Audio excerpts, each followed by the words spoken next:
Hey, horror fans! Once again, it is me, the Horror Miser Manichi. It's time to review the latest horror movie. This one is by director Lee Daniels. Yes, this one is called The Deliverance. Lee Daniels, a horror film? Now, this is going to be interesting. Y'all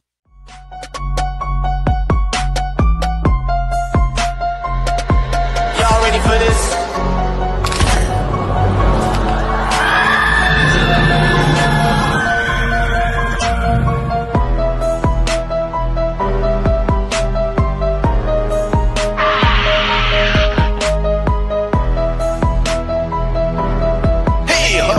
Once again, it is me, the Horror Miser Manichi. No, The Deliverance is a 2024 supernatural horror film. It was directed by Lee Daniels. It was written by David Conshell and Elijah Bynum. Now, the film stars Andra Day, Glenn Close, Anjanou Ellis-Taylor, and Monique. Now, in this film, an Indiana family discovers strange dynamic occurrences that convince them that their community in the house that they live in is a portal to hell. Oh no, here we go again. Now, horror fans, I'm sure we've seen our fair share of every type of subgenre when it comes to horror films. I mean, whether it's slashers, creature features, zombie viruses that are taking over the entire world, rogue AI, that's the latest new subgenre, or the supernatural, doesn't matter what subgenre it is, we basically have seen them all. Now, the same can be said when it comes to possession exorcist horror films, and it seems filmmakers always follow the same formula when creating this type of horror film. Almost all of them have the same identical formula. There's a person. That particular person has a problem, whether it's male, female, old, young. There's a person there. Something's wrong with them. Come to find out that they're possessed by some entity. And all of a sudden, the people who are investigating them have to do something in order to get rid of the demon or the afflicted person. It seems to be always a formula, and it's always the same type of cliche characters that we get. No, except for films in its genre. Now, obviously, I'm talking about The Exorcist and The Exorcist of Emily Rose. Most horror fans can say that we see the same thing in every possession exorcist horror film, just like we see in every other subgenre horror. It seems like filmmakers cannot try to do something different when it comes to this particular subgenre of horror. However, American filmmaker Lee Daniels believes he is giving us something completely different when it comes to this subgenre with his latest project called The Deliverance. Now, we're introduced to Ebony Jackson, a struggling single mother of 3 children, Nate, Shantae, and Andre, who they call Dre. Now, they just moved into their 3rd house in the year, and Ebony's mother, Alberta, comes to live with them as the home is closer to the medical facility where she gets her cancer treatment. So not only does she have to take care of her 3 children, she also takes care of her elderly mother as well.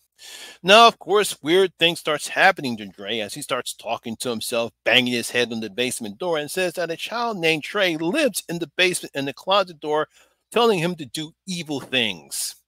Now, as Ebony continues to struggle in taking care of her children, Dre's condition gets worse to the point that it starts to affect both Nate and Shantae's behavior, causing Ebony to finally believe that something evil is living in the house and she has to do something in order to save her children. Now, I know what you horror fans of mine are saying. You're saying, Money G, we've seen this story before in almost every possession exorcist film. Now, I would have to agree with you with that because it's following the same beat, even though it's a little bit different. But I think Daniels actually takes a different approach with this film, and it one I actually didn't like and enjoy.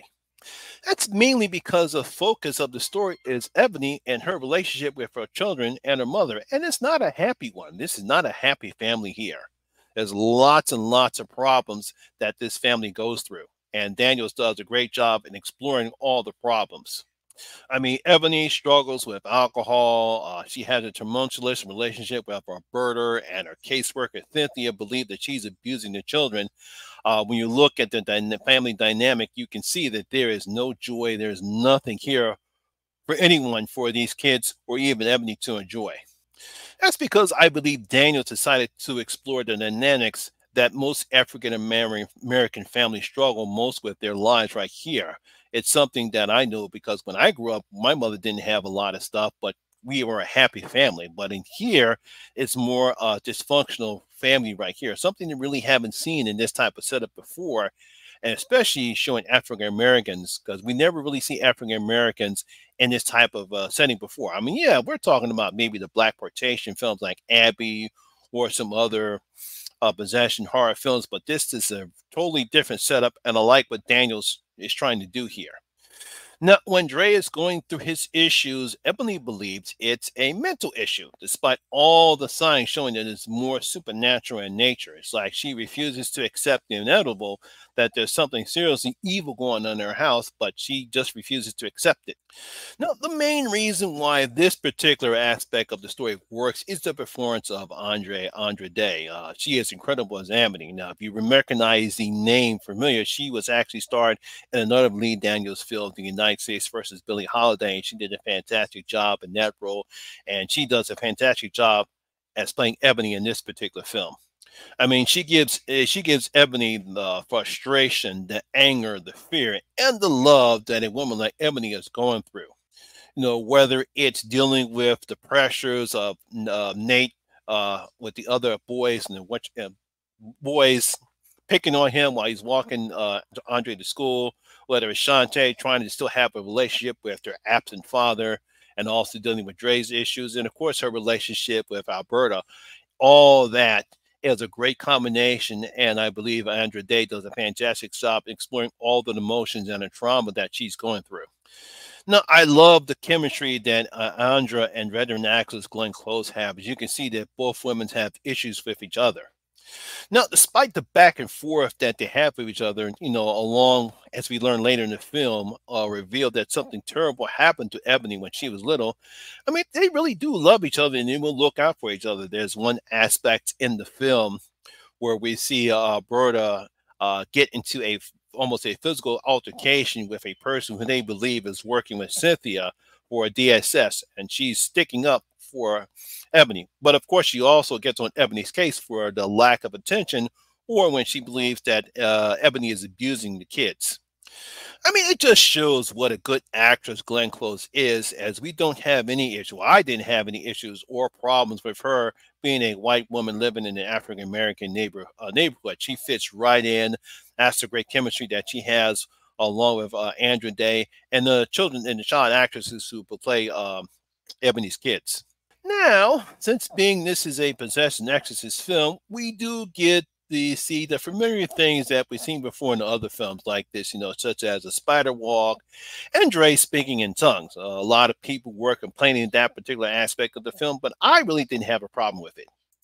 I think mainly it's because in this particular film, almost similar to The Exorcism, Emily Rose, Daniels focused more on the family dynamic, not much as the supernatural aspect of what's happened to Dre and what's happened to our other two kids. It's just mainly the family aspect and the dramatics going on with Ebony and her relationship with her kids, her relationship with Cynthia, and her friends, and of course her relationship with Alberta. I think he spends more of that focus on them and building their characters and seeing them interaction with each other, that by the time when the supernatural does happen, we're not saying, oh, here we go again, because it doesn't really focus that much on the supernatural. It does happen, but to me, it doesn't dominate the aspect of this film. Another thing I like that was different is that when Ebony goes to help, she doesn't go to a priest. No, she actually goes to a pastor on an epistle, as that was played by Anjani Ellis Taylor, who says that Andre needs a deliverance, not an exorcism. But I guess it's still the same, but I like the fact that it's not an exorcism. She called it the deliverance. and I also like the joke that Ebony said, "You mean some exorcist shit?" I thought that was a fantastic line. Now, I'm sure some people will be disappointed in the third act, as it does have some cliche moments when it comes to Andre's deliverance that we've seen before in the subgenre of horror film. But again, like I said before, I didn't mind it. It actually is a little bit because of our interactions or seeing the development characterizations of Ebony and her family. The stakes are much more higher as opposed to other films where we just see a whole bunch of supernatural mess, but no character development. So I really didn't mind the supernatural effects in the third act of the film. However, like I said again, I did overall like the story. We get a very different perspective of possessed and exorcist subgenre with decent acting from Anja Gay and Glenn Close. Wonderful script by David Cosgrove and Elijah Bynum. I thought everyone did a pretty good job in this particular film. Now, of course, this is not The Exorcist. This is not The Exorcism of Emily Rose or any other. I wouldn't even say The Pope's Exorcist, which got a lot of crap. I actually enjoyed that particular film as well. While it's not those films, it's far better in the recent films that we've seen in this subgenre. And yes, I'm talking about you, The Exorcism. You know, that other film that William Crowe starred in. Yeah, that was terrible. This was far better.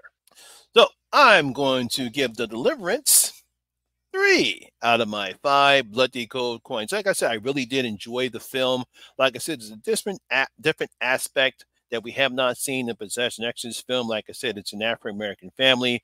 We deal more with the family dynamic, what's going on with Ebony and her children, her relationship with her mother, as opposed to just seeing supernatural stuff. Yeah, it's in the film, and it definitely gets dominated in the third act of the film, but it doesn't dominate. So like I said before, I really did enjoy the film. And again, it's not the best, but it's better than what we've seen so far.